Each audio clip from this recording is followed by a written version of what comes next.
Bostezamos 26 veces al día, si no es que más. Y eso se traduce en que pasamos 4 minutos al día bostezando. Una actividad aparentemente innecesaria, pero incontrolable. El doctor Reyes Haro, que es neurofisiólogo, maestro y doctor en neurociencias por el Instituto de Neurobiología de la UNAM, es fundador y director del Instituto Mexicano de Sueño, y vamos a hablar del bostezo. O sea, porque uno bosteza a partir del 5º mes de gestación, también en el útero de tu mamá. Así es, sí. Es una respuesta refleja que tenemos desde entonces y hasta que morimos. Nos acompaña toda la vida. Y como lo mencionas, parece innecesario, pero hace años que se está tratando de estudiar, de explicar por qué sucede tanto en el día, ante qué condiciones, qué puede significar, ¿no?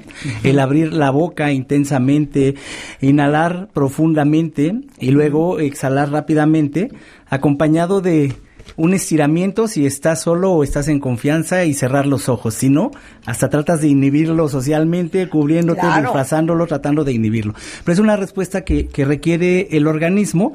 Y lo que a la fecha se ha estudiado, desde el siglo XVII se están tratando de dar explicaciones a esto. Y en el siglo XVIII, en el XVII se decía que bostezábamos para que todos los espíritus se esparzan hacia todos nuestros músculos y para dilatar las venas. Desde ahí ya empieza esta teoría de explicar una función respiratoria y de relajación, ¿no? Luego en el siglo XVIII viene la más famosa, aquella que dice que bostezamos para oxigenar el cerebro. Viejísima esta hipótesis. Eso se sigue pensando. No.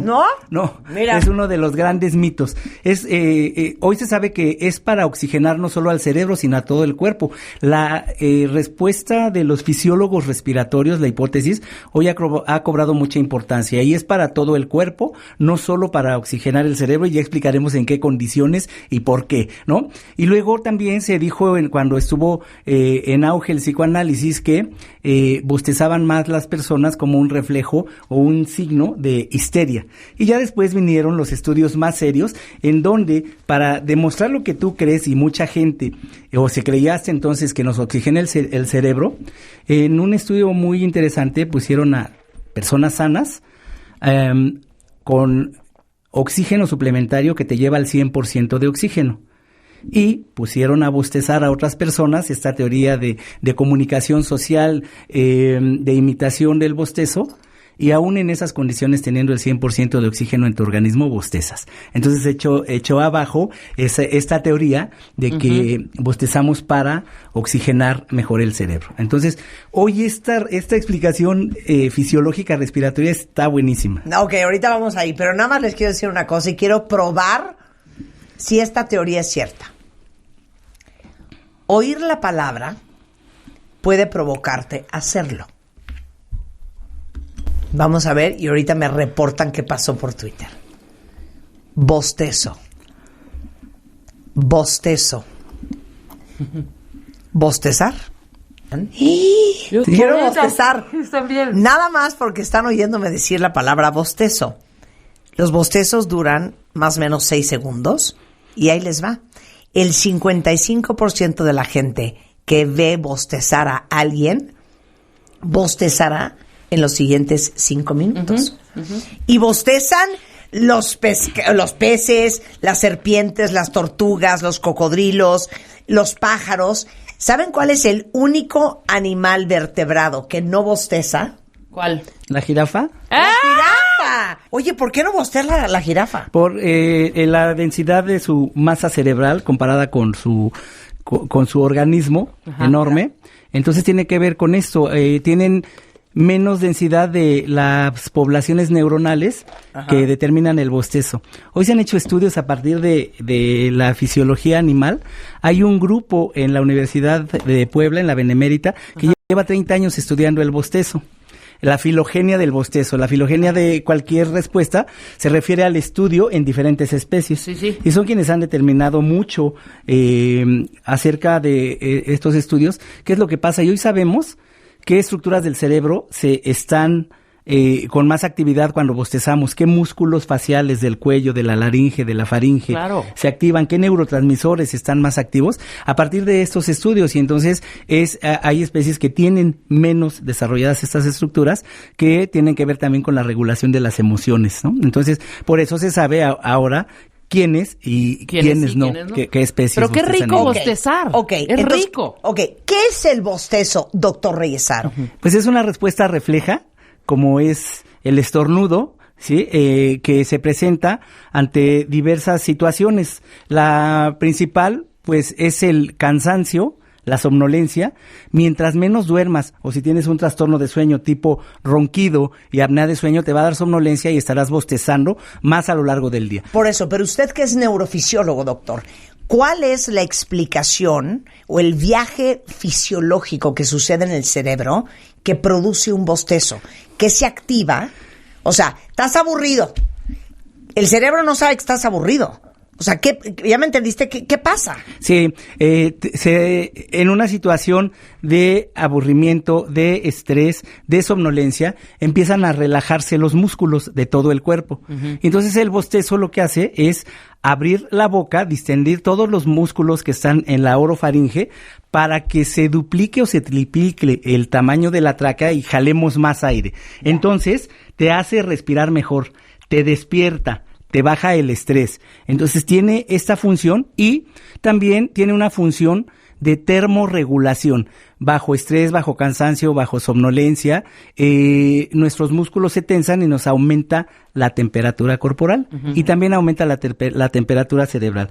Y entonces esta respuesta que tenemos refleja a lo largo del día es para cubrir todas estas funciones. Si estás en una situación de estrés, en un examen, en una entrevista y estás bostezando, es para aumentar tu estado de alerta a partir de una mejor oxigenación en todo el cuerpo. 100%, claro. Y entonces por eso se presenta ante determinadas situaciones, ¿no? Okay. Y existen 3 tipos de bostezo. Del que estamos hablando, que es el fisiológico, que se presenta ante alguna situación para mejorar nuestro estado. Cuando vas conduciendo y te da somnolencia, empiezas a bostezar más allá de la frecuencia habitual, lo que es un mecanismo de defensa para tratar de mantenerte más alerta. Sí. Entonces, esta es la respuesta fisiológica ante alguna condición, hace que reacciones, que tu cerebro se alerte y que tu organismo también recupere el tono muscular que está cayendo ante una situación de esta naturaleza, ¿no? Ya. Luego está el bostezo emocional o el psicológico, el que acabas de mencionar, ¿no? Que si tú bostezas, los que estamos acá,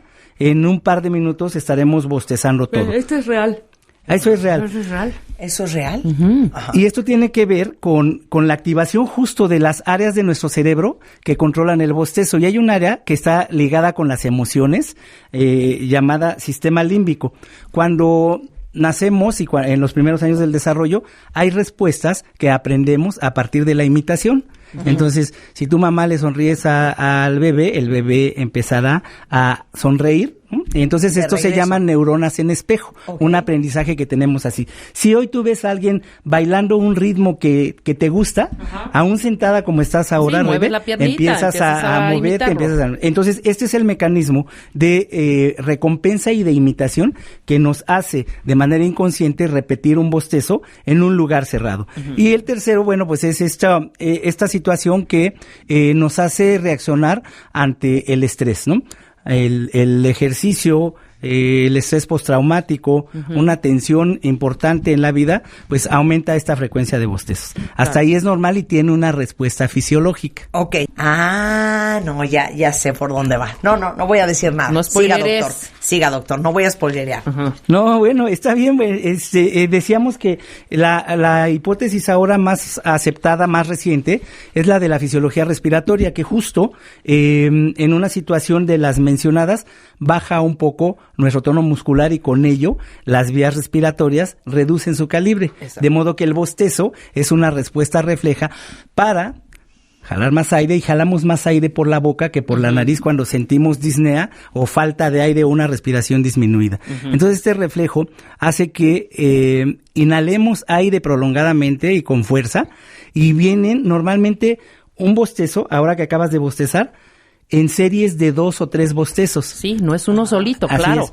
Con lo que esta función de una mejora en la respiración está ahora de moda para entender esta respuesta. Y esto nos lleva a las otras dos. Esto hace que se regule nuestra temperatura corporal, también en situación de calor, de estrés, de tensión, aumenta nuestra temperatura corporal, y este es un mecanismo termostático que ayuda a regular una temperatura que te permita estar alerta y activo en condiciones adecuadas. Un ejemplo de esto, personas que hacen ejercicio intenso bostezan. Una competencia estresante previa a la competencia, bostezan, ¿no? Si haces más ejercicio del que estás acostumbrado, viene esto para mejorar la respiración y para mejorar el tono muscular. Así es que no es tan innecesaria la respuesta de bostezo, y cuando se presenta bajo estas condiciones, pues se considera una respuesta refleja normal y natural del organismo. Ok, muy bien. Ahora, vamos a hablar de para qué uno bosteza, porque a uno le parecería absolutamente innecesario, Reyes, estar con la bostezadera. De hecho, es hasta vergonzoso, porque socialmente el mensaje que mandas es que flojera. Entonces, ya estamos claros de eso. Sí. A ver, yo bostezo, doctor, cuando me da frío. Justo, esta termorregulación va en los dos sentidos, Sí, ¿no? Siempre que 100%. estoy... Yo me acuerdo Un frío cuando y- yo hacía eco, que los estudios eran súper fríos, yo me la pasaba todo el noticiero bostezando. Sí, entonces puedes ser una persona sensible a las temperaturas bajas o a los cambios de temperatura, y eso genera estrés fisiológico, aumenta tu tensión muscular, y bajo estas respuestas viene el bostezo. Justo aquí la respuesta de termorregulación que obtenemos al bostezar adquiere relevancia. Así es que sí, los cambios de clima, un ambiente muy caluroso, un ambiente muy frío, cambios súbitos de clima también nos hacen bostezar, lo que explica esta función de regular nuestra temperatura. Claro. Ok, muy bien. Ahora, ¿por qué cuando bostezas Eso amo. se te salen tus lagrimitas? Bueno, hay dos hipótesis aquí. Una, y es clara, al bostezar se activan nuestros músculos faciales, los músculos maceteros, los músculos del cuello, también los del tórax, los músculos intercostales y el diafragma. En relación a la contracción, estiramiento de los músculos faciales, oprimen las glándulas lacrimales, y eso hace que tengamos lágrimas al bostezar. Es por una presión de estas glándulas, ¿no? Pero también hay otra respuesta que dice que nos da placer bostezar, porque te despierta, porque te relaja, porque te estiras, y entonces cuando se regresa el ciclo de la inhalación profunda con boca abierta, en el momento justo en el que para esta respuesta y viene la exhalación, este punto llamado acme en inglés, una traducción es que te provoca placer. Ese punto donde ya se regresa el aire nos hace sentir bien, y entonces es otro de los mecanismos que hace que la mayoría de las personas lagrimemos durante uno o varios bostezos. Ahora, ¿qué significa la gente que bosteza mucho?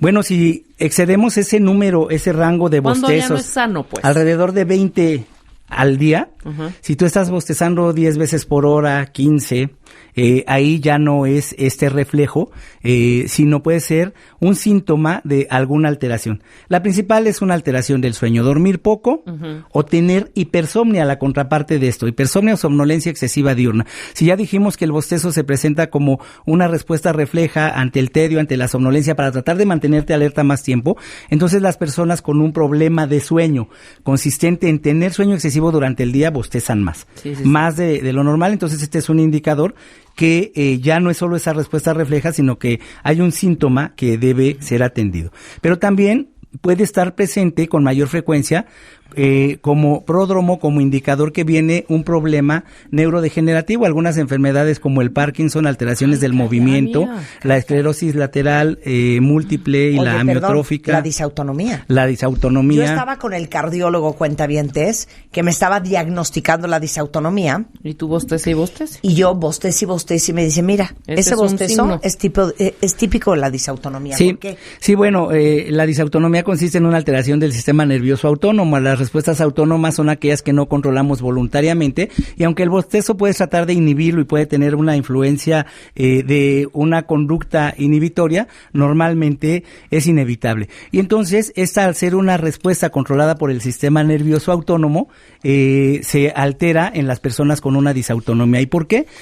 La parte principal activa en nuestro cerebro para bostezar está en el tallo cerebral, donde están justo la parte de nuestro cerebro que controla esas respuestas autónomas, el ritmo cardíaco, el ritmo respiratorio, tragar, toser, todo esto que son respuestas involuntarias, también sí, ahí autónomas.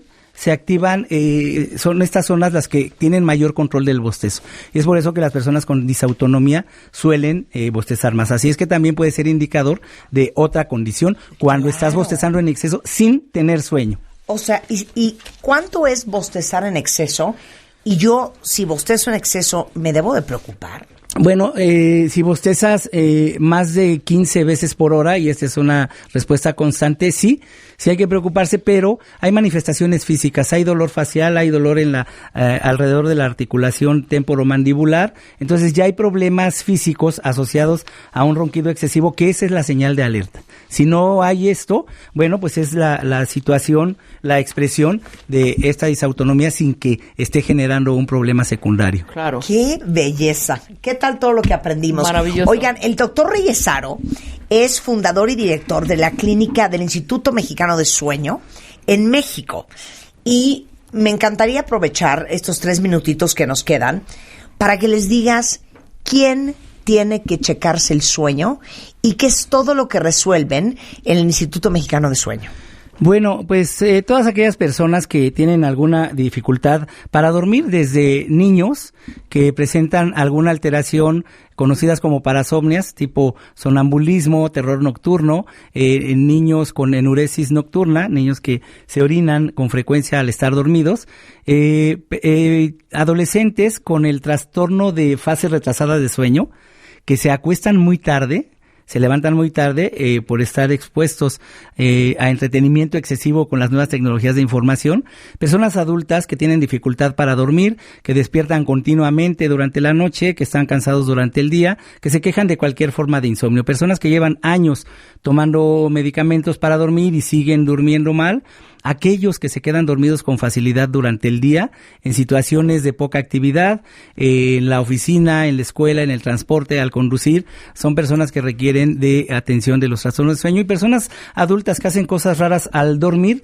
como hablar, quejarse, gritar, tener movimientos atípicos, fuertes, actuar los sueños. Estas son las personas que deben buscar atención en una clínica de sueño, en donde hay un equipo multidisciplinario desde especialistas pediatras con entrenamiento en medicina del sueño y todas las especialidades médicas y no médicas como la psicología, odontología, nutrición, que dan atención oportuna a todas las alteraciones del dormir que afecten el funcionamiento de las personas durante el estado de alerta. Ok. Bueno, les digo una cosa, ese sería un gran regalo. Regalarles a alguien que quieran un estudio de sueño. Un estudio, claro. Un estudio de sueño, sí, 100%. A ver, el doctor Reyesaro lo encuentran en www.institutomexicanodesueño.com o en aro-reyes HV chica. Por si alguien necesita estudiarse qué está pasando con el sueño, o para sus hijos, si roncan, si tienen terrores nocturnos, si no paran de hacerse pipí en la cama, puede ser una cosa ya más seria, como enuresis psicológica o física. Entonces, todo eso lo ven en el Instituto Mexicano de Sueño. Reyesaro, me encanta verte siempre. Muchas gracias. Muchas gracias. De igual manera.